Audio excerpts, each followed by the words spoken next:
This is Anchor Your Retirement with Barb Gulin from Safe Harbor Financial Planning Group. When a part of your financial strategy is out of tune, your long-term goals, your retirement savings, and your legacy can all suffer. With many years of experience in the financial industry, Barb Gulin provides her clients and prospects the information they need regarding Social Security, retirement income planning, wealth management, and much more. Listen in as we address your financial concerns and provide helpful strategies to put you on the path to achieving your retirement goals. And now here is Anchor Your Retirement with Barb Gulin. Welcome to the Anchor Your Retirement podcast. I'm your host, Barbara Gulin, hanging out with my favorite sidekick, Tony Shore. Hello, Tony. Hello. Oh, that'd mean more if you had more sidekicks, but I do appreciate that. It's like saying my favorite oldest daughter or my favorite youngest daughter. Right. Is right. that what that means? I tell my son, I go, "You're my number one son. You'll always be my number one son." Because he's your only son. Yeah, because he's the only one. Yeah, but it's not just because of that. He's great. I know. He's great. Yeah, but I appreciate the same way it. about having you as a sidekick. Oh, I appreciate that. I appreciate it. Well, Barb, how have you been?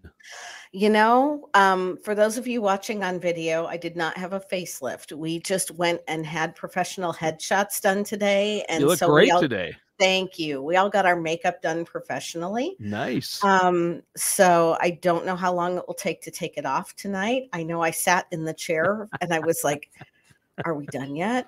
Are we done yet? Yeah. But anyway, it was a lot of fun, you know, more surprises to come and things that are coming up that I can't talk about quite publicly yet. But yeah, you've got a lot of exciting news coming, and I can't wait until you can talk about it on the show. It'll be great. But the color of my shirt, which is purple, is a little bit of a hint.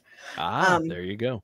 So anyway, we had a fun-filled morning with that. Just finished a review with some of the greatest clients that we have. I love all of my clients, but these guys were friends before they were clients. And so, you know, I blocked out a little extra time and it still wasn't enough to spend with them. Oh. You know, clients really do become family around here. They really do. And then we're going to kick off the weekend as soon as we're done with the podcast here. Yes, we are. That'll be great. Yeah. Yep. Yeah. Well, I know you're keeping busy and I know you love meeting with clients and you love meeting with people who watch or listen to the show each week. So I do. I encourage all of our listeners, if they have questions, to let you know, reach out to your office. You have a great staff there and you love hearing from people. And if people have a topic they want us to talk about on the show, we'll look at those too. I know you send love us a message. Let us know. Yeah. That's awesome. Well, I know that we talk a lot about, or you've talked about in a few shows, federal benefits, right? Federal employee, what is it? The FERS, FERS? Yep. Right now it's, Federal Employee Retirement System, FERS. Yeah. The old guard was CSRS, Civil Service Retirement System. There aren't too many of those left because that went away in the 1980s. Oh, wow. Yeah. So pretty much the majority of the people that are around now are under that Federal Employee Retirement System. Okay. And unlike the old retirement system, these guys pay into Social Security. In the old retirement system, depending on your years of service and your age and a few other things, you could collect up to 80% of your adjusted basic pay in retirement. Wow. But you didn't pay into Social Security all that time. So you had to pay out of pocket for Medicare. And there were some other nuances to that it sounds great. And it is a very valuable pension. Don't get me wrong. Sure. The pension itself is valuable, but paying for your own health care. Right. It just created a whole lot of other situations. Sure. So when you are in the FERS retirement system, which is how we're going to refer to it for the rest of this podcast, because I'm not going to spit that out every time. You are also paying into Social Security. So even though you are not getting the same equivalent as you were in CSRS, you end up still with a really sweet deal. and you don't have to pay out of pocket for Medicare. Okay. For those of you that are wondering how to calculate your FERS pension, just give you a quick calculation. This is just an estimate. Gives you a ballpark figure, but isn't going to give you that 100% ratcheted down accuracy. If you take your high 3, which is your 36 consecutive months of highest compensation, doesn't have to be the last 3, although it might be. But if you were in a place that had a higher locality play like Houston or San Francisco, and then went to a smaller market to finish out your career, your high 3 might have been somewhere in the middle. Okay. Or if you were in a management position and stepped down because of the stress level, there's a myriad of reasons why your high 3 isn't necessarily your last 3. Sure. But you're going to take those 36 consecutive months of highest pay, and you're going to figure out what that is and divide it by 3. That gives you your annual pay for the high 3. Okay. And then you're going to look at your years of service. And for every year of service, you're going to give yourself a percent. So if you've got 30 years of service, 30%. 30% of your high 3 is roughly what your pension is going to be, unless we have some other caveats that can increase that we're going to talk about that here in the rest of this podcast. So we're talking today. So what you're saying is we're going to talk about ways to possibly maximize your pension. Right. To get the most. To get the most bang for your buck. Yeah. Okay. That's awesome. Who wouldn't want to do that? My point exactly. Now, in the FERS system, to retire with an unreduced pension where they aren't taking away 5% per year for every year that you don't meet this qualification, whatever these benchmarks are, you need to work for 30 years and minimum retirement age, which for most people is somewhere around 57, between 57 and 58. Yep. You have to work for 20 years and be 60 years old when you retire. Or you have to be 62 and have 5 years of credited service. Okay.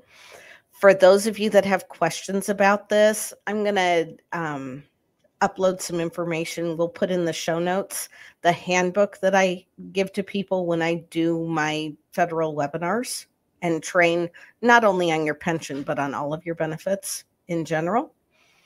That'll give you the breakdown of what your minimum retirement age is. That's calculated based on the year you were born, just like Social Security. Can't do anything about that, as well as those breakdowns. So we already know that you have to work that number of years with that correlating age to get an unreduced pension. That's our baseline. Okay. But the government also creates situations where you can increase that pension. For example, if you have at least 20 years of service and you work past your 62nd birthday, instead of that calculation being 1% per year, it's 1.1% for every year of credited service. So that's a permanent 10% raise. Yeah, it adds up. It does. You're like, whoa, 1.1. Really What's the difference? It really adds up. It really adds up. For those of you that served in the military but did not serve that full 20 years where you're collecting a military pension, you can buy back your service time and add that to your credited service time and get credit for that as your pension. Yeah. So if you work for 20 years, you're 62, and you buy back 5 years of military time, you're going to get 1.1% times 25, which is I had a brother-in-law that did that. Yep. And he served for a few years in the Air Force, right? Then he went to work for the State Department eventually. And so we've talked about him before. Yes, we have. Yeah. Yeah, we have. Yeah. He probably doesn't want us talking about him, but we have. He retired at 57 or 8. Yeah. Yeah. Yeah. So, all of those things can help increase your pension. Another thing that I see a lot of people do is they take terminal sick leave, where they use up all of their sick leave before they retire. Right. Okay. What a lot of people don't understand, even though I say it every webinar, is that unused sick leave, when you retire, gets converted and is credited toward your service time. Wow, that's great. Okay. Some agencies allow you to cash out some of that sick leave. I know certain FAA unions, you can cash out part of your sick leave. You don't have to use it all to be credited service time. But that's very, very few unions that let that happen. Run of the mill, you are able to take that sick leave, bank it, and then use it as credited service time. Roughly 2,000 hours is going to give you an additional year of credited service time. Okay. Okay. Now, you cannot use that credited service time to reach that benchmark. You can't have worked 29 years and have a year worth of sick leave and be at minimum retirement age. Oh, you can't? You can't. You have to actually have that time worked. Something to remember when you're looking at when to retire. But all of those things together can work to your advantage. I met an administrative judge once who had over 4,000 hours of sick leave. Wow. He said he had never taken a sick day the entire time he had worked. Yeah. All those years. Yep. So he was either incredibly healthy or got his coworkers sick. I don't know. Yeah, probably a little of both. Maybe a little bit of both. Yeah. But then again, when you're the judge, you can probably shut the door and tell people you don't want to be bothered. Yeah. Yeah. But it's very, there are definitely opportunities for you to increase your pension without even having to move.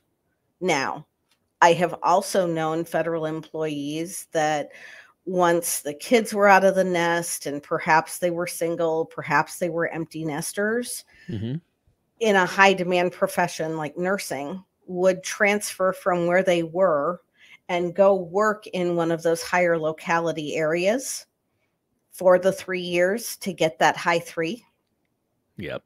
And know that their pension was calculated on that and give themselves a raise with their pension that way. Yeah.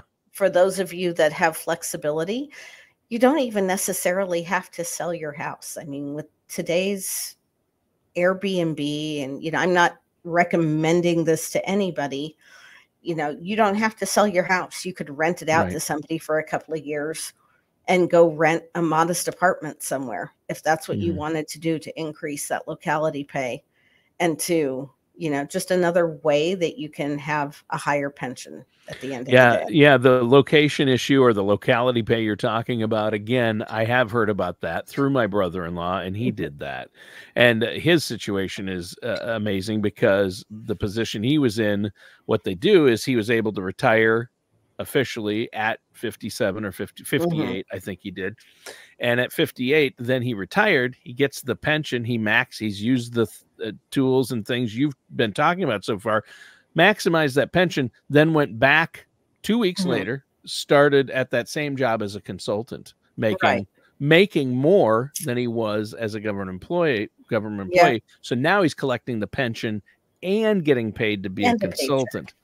So I know that's in some positions you can do that. Obviously, everything's different. People say, "Well, I work for government, I can't do that." So, but it depends. Yeah. The only thing he didn't do was work until 62 to get that 10%. No, he did not. But going back as a contractor and making more money, he's more than making up for that. Yeah. And there are a few things that about that I'm sure he did not do. And, it sounds like he did a few of them, but not all of them. Right. Yeah. Well, and, with the way his circumstances panned out, it might have been an offer that was just too good to leave on the table.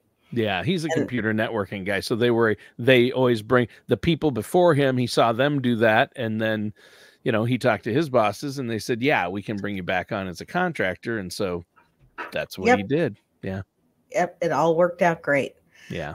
And, and I have a client who did that same thing, hit MRA, minimum retirement age, in 30 years, and went back the next week doing just what he liked about his old job as a contractor, and didn't have to follow up with all of the paperwork and all of the other frustrating things. Right. So, even though he's still working and, he's got 2 kids in college, so it helpful. Made the cash flow a whole lot better. Yeah. It all depends on how you, what you want life to look like, what that quality of life is, and what that successful retirement looks like for you. Because for every person, it's different. Right. And I know it's hard for you, Barb, to talk on the show about blanket ways to do things, because what happens is, I assume, correct me if I'm wrong, when somebody comes in, they're a government employee, they talk to you about how many years they've worked, where they're at. You start asking them questions because you know the right questions to ask.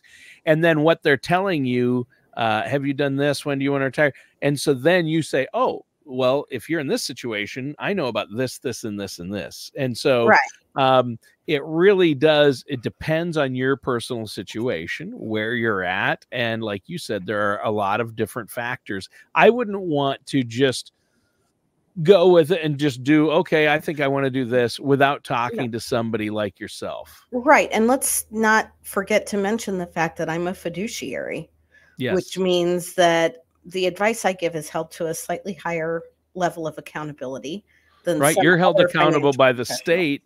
You're held accountable by the state. You're audited to make sure that you're doing the advice you give and what you do for your clients are in their best interest, not yours. So you can't tell somebody to do something that's going to make you money unless it truly is, out of all the choices they have to accomplish their goals, it's what they're best for them, right? Right. But that's also why just about every time you and I talk and do one of these podcasts, I'm telling you, don't just take my advice and run with it. Talk to a fiduciary. If you have an advisor, great. If they're a fiduciary, even better. If not, we're here to help you with that. Yeah. But don't just take my advice and run with it. Yeah. Because, go sit down with the advice. You're talking about the advice you give on the show. Right. Yeah. Because it can be individualized, and really what you need to do to truly give them the best advice for them is to find out what their personal situation is. And that's why I know you offer complimentary consultations, and they need to, they should not do anything with their finances or retirement planning, regardless, without working with a financial professional who's a fiduciary. Yeah. Right. They need to talk to somebody first. And in fact, I'm pretty sure these podcasts go through compliance, and they probably tell you to cut stuff out when I say something that's off the mark or that isn't 100% right. And, that's part of. You haven't done that in a long time, by the way. You haven't done that in a long time. Thanks. I try not to. Right. Well, yeah. You've been doing it a while. I think you know what you're doing. And I would rather check than apologize. You know what I mean? Oh, for sure. Yeah. Yeah. Yep. Well, you're held accountable. So yeah, that saying, it's easier to ask for forgiveness than permission. That's not really how I roll. Well, no. Yeah. Yeah. You hope nobody in the financial industry especially should roll with that if they're trying to help people with their money. But these things happen. So, that's why it's so important to work with a trusted financial professional like yourself. And I just want to encourage our listeners to give you a call. How can they get a hold of you? They can reach us at area code 913-553-6222, or go to anchoryourretirement.com and contact us through there. And, that being careful about our advice is why, for the most part, you're not going to get a blanket recommendation from us the first time you come in and meet with us. Sure. We have to collect information about you and find out what your dreams and goals are, figure out where your assets are, and then we're going to do an analysis before we push you to make a decision in any direction. Yeah. Yep. Well, and that's great. It's a great show today. And I know there are a lot of ways that you've helped people maximize their federal pensions and in the private sector, their private pensions or their 401ks or IRAs. So Right. I think And there are it's great. things that we didn't even get to talk about today with maximizing your pension, things that have to do with how you carry your group life insurance into retirement, that if you've got questions about that, Sure. they should reach out. All right. Well, great show today, Barb. Thanks, Fantastic Tony. information. Yeah. Yeah. And we'll be talking more about this and some of those other things on future shows. Oh, yes. Oh, But yes. Barb, great show today. Listeners, thanks for tuning in. We appreciate it. That does it for this episode of Anchor Your Retirement with our host, Barbara Gulin. We'll see you soon. Yep. Thank you for listening to Anchor Your Retirement. Don't pay too much for taxes or retire without a sound retirement plan. For more information, please contact Barb Gulin at Safe Harbor Financial Planning Group. Call 913-553-6222 or visit them online at anchoryourretirement.com. Advisory services are offered through Safe Harbor Financial Planning Group, LLC, a registered investment advisor in the state of Kansas. All matters discussed during the show are for informational purposes only. Each individual situation may vary, and the opinions expressed here may not apply to everyone. Materials presented are believed to be from reliable sources, and no representations can be made as to its accuracy. All ideas and information should be discussed in detail with one of our qualified representatives prior to implementation. We are not affiliated with or endorsed by the Social Security Administration, the Federal Medicare Program, or any other government agency. Calling this number will direct you to a licensed sales agent.